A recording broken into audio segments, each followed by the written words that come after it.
Taking a cue from the Call of Duty series, the boys over at DICE thought it would be fun to give their own take on the Vietnam War with the highly anticipated Battlefield Bad Company 2 Vietnam Expansion Pack. Set up across 5 different maps with 6 new vehicles and 15 new weapons, the Vietnam DLC looks to redefine the Battlefield Bad Company 2 multiplayer. Hey there everyone, this is Ray Carcillo for Classic Game Room, and although the Vietnam map pack is very fun and inserts you into very different environments from the ones you're used to in the main game,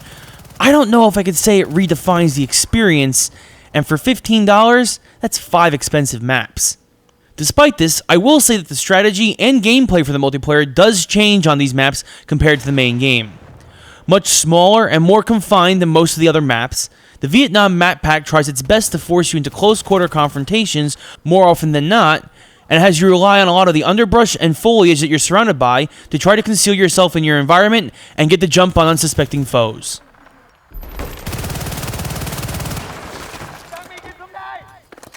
Unnecessary fire and the use of the flamethrower, although awesome to watch, needlessly gives away your position and could have you suddenly in the sights of an enemy sniper, as each map is littered with nests. A true multiplayer camper's dream made reality.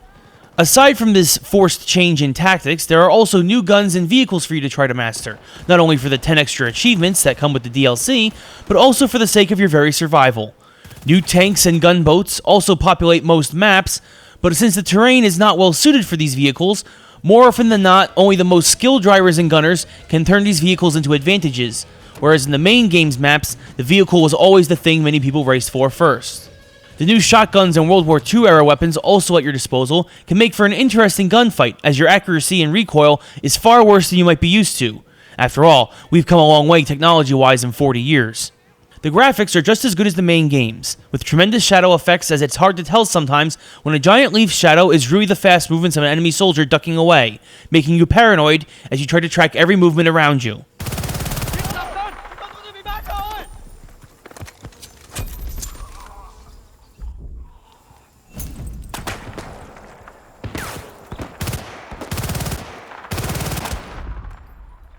The audio is also great, with 49 licensed music tracks from the Vietnam era you can listen to in the vehicles, with Fortunate Son by CGR, of course, being the most prominent. There's even some decent verbal cues as you listen for the footsteps of approaching enemies as they crunch through the dry, broken brush of Vietnam or slosh through rice fields on their way up to storming a pillbox. All in all, the 5 various maps, Operation Hastings, Hill 137, Vantage Point, Phu Bai Valley, and the Kao Sun Temple, are all different enough and well polished enough that if you are obsessed with Battlefield Bad Company 2, and it is almost all you play, then you might want to look into purchasing this. Otherwise, I have a tough time blatantly telling you to go out and drop $15 on a simple map pack.